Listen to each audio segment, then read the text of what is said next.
Good morning, students.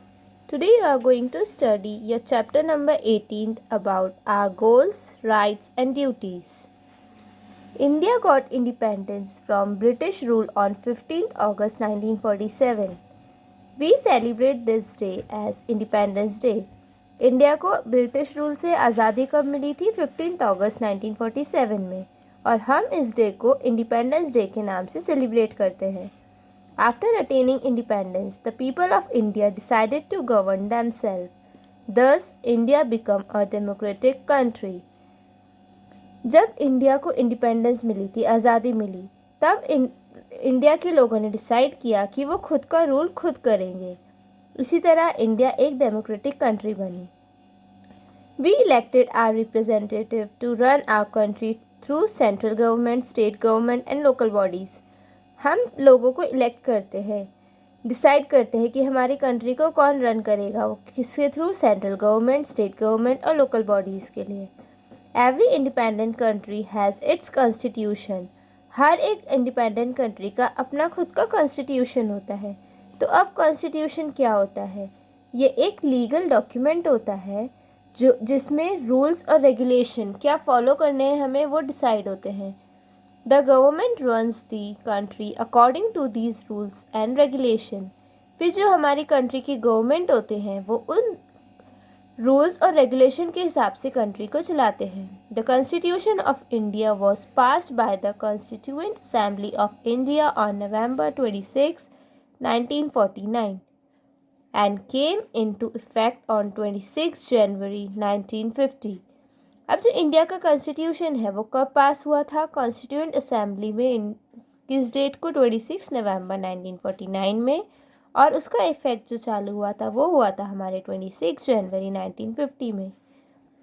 India celebrate 26 January each year as republic day. India 26 जनवरी को celebrate करती है किसके थ्रू? रिपब्लिक डे में.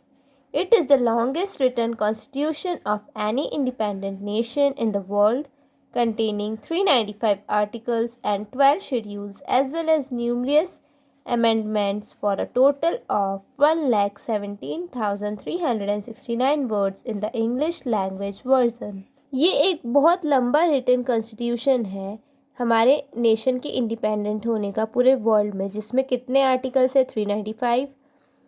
12 तो शेड्यूल्स बने हुए हैं, उसके साथ काफ़ी सारे अमेंडमेंट्स हैं और टोटल इंग्लिश लैंग्वेज वर्जन के वर्ड्स कितने लिखे हुए हैं? इतने वर्ड्स. National goals. अब नेशनल गोल्स क्या होता है? Our constitution states are national goals. हमारी कॉन्स्टिट्यूशन ही हमारा नेशनल गोल होता है. These are democracy, socialism and secularisms. ये क्या होते हैं? डेमोक्रेसी होती है, सोशलिज्म होता है, सेक्युलरिज्म होता है. अब ये क्या होता है ये हम आपको आगे बताएंगे. We need to be patriotic, do hard work, be honest and cooperative with our countrymen to achieve these goals. हमें पेट्रियाटिक होना चाहिए, हमें काफ़ी हार्ड वर्क करना चाहिए, बहुत मेहनत करनी चाहिए, हॉनेस्ट होना चाहिए और हमारी कंट्री के साथ हमें कोऑपरेट करना चाहिए, उन लोगों का साथ देना चाहिए ताकि जो गोल्स वगैरह हो वो हम अचीव कर सकें. अब देखो डेमोक्रेसी क्या होती है? Democracy is a government of the people for the people and by the people. Democracy वो गवर्नमेंट होती है लोगों की जो पीपल के द्वारा सेलेक्ट की हुई होती है. The people are powerful in a democratic country. ये वाले जो डेमोक्रेसी में लोग भाग होते हैं ये पावरफुल होते हैं. These who are 18 years of age and above elect their representative by voting. और ये कौन होते हैं? ये वो लोग होते हैं जो 18 साल से ऊपर हो जाते हैं, वो लोगों को इलेक्ट करते हैं. These representatives sit in the government and work for the welfare of the people. फिर वो जिन रिप्रेजेंटेटिव को सेलेक्ट करते हैं, चूज़ करते हैं, वो गवर्नमेंट चलाती है और लोगों के वेलफेयर के लिए, उनकी भलाई के लिए काम करती है. फिर आता है सोशलिज्म. सोशलिज्म क्या होता है? It means equal rights for all people of the country. इसका मतलब होता है कि पूरे कंट्री में एक ही राइट, इक्वल राइट से काम चले. The constitution of India lays down that there will be no discrimination between rich and poor. Constitution ये बताती है कि लोगों में बिल्कुल भी डिस्क्रिमिनेशन, भेदभाव नहीं होना चाहिए जो अमीर गरीब लोगों के बीच में होता है वो। There will be equal opportunity for all to move forward. लोगों को सबको आगे बढ़ने के लिए इक्वल अपॉर्चुनिटीज़ मिलनी चाहिए। Efforts will be made to bridge the gap between poor and rich. और ऐसा एफर्ट, लोगों को इनके बीच में गैप कम करने के लिए हमें एफर्ट्स लगाने चाहिए। सिक्योलरिज्म्स। अब सिक्योलरिज्म क्या होता है? Secularism means treating all religious as equal. इसका मतलब होता है कि हम हर लोगों को इक्वल ट्रीट करें। India does not have an official religion. India का अपना खुद का एक रिलीजन नहीं होता है। Every person can practise the religion of his और हर ओन चॉइस। वो कोई सा भी रिलीजन फॉलो कर सकते हैं अपनी खुद की चॉइस से। In India people are free to follow Hinduism, Islam, Sikhism, Christianity, Jainism, Buddhism and other religion. People बिल्कुल फ्री है, वो कोई सा भी रिलीजन फॉलो कर सकते हैं पूरे इंडिया में। This India is a sovereignism, socialist, secular, democratic republic. इसलिए इंडिया को हम sovereignism, socialist, secular, democratic republic बोलते हैं। Fundamental rights. अब फंडामेंटल राइट्स क्या होते हैं? The constitution of India has given to all the citizen of India 6 fundamental rights. These fundamental rights of the people in India are protected to the count. जो constitution है India की, उन्होंने हर एक citizen को 6 fundamental right दिए हैं और वो फंडामेंटल राइट लोगों को बचाने में, अपने आप को प्रोटेक्ट करने में काउंट होते हैं। फर्स्ट होता है right to equality, right to freedom of speech, right to follow any religion, right to choose any profession, right to travel and live anywhere in India, right to free and compulsory education for children up to age of 14 years. ये सारे आपके fundamental में, मतलब हर लोगों में equality होती है, वो कुछ भी बोल सकते हैं, कोई सा भी रिलीजन फॉलो कर सकते हैं, कोई भी काम कर सकते हैं, कहीं पे भी ट्रैवल कर सकते हैं, कहीं भी रह सकते हैं इंडिया में। और हर एक लोगों को एजुकेशन कंपलसरी है, हर लोगों को पढ़ना ज़रूरी है।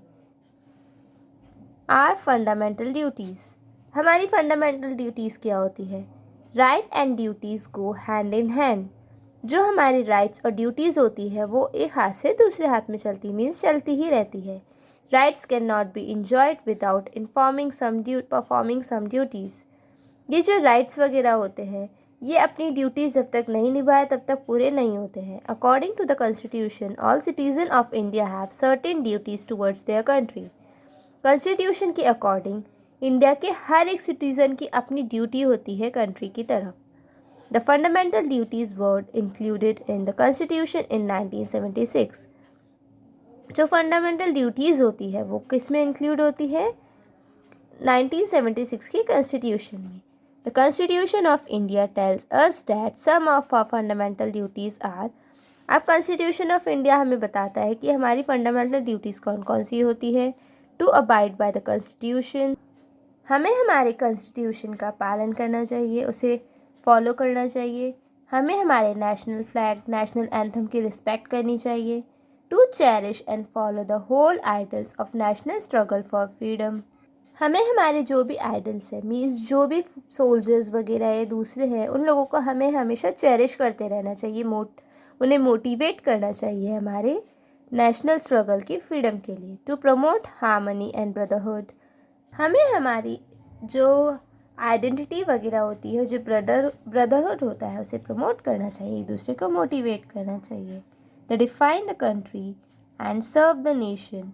हमें हमारी कंट्री के लिए और नेशन के लिए अच्छा काम करना चाहिए।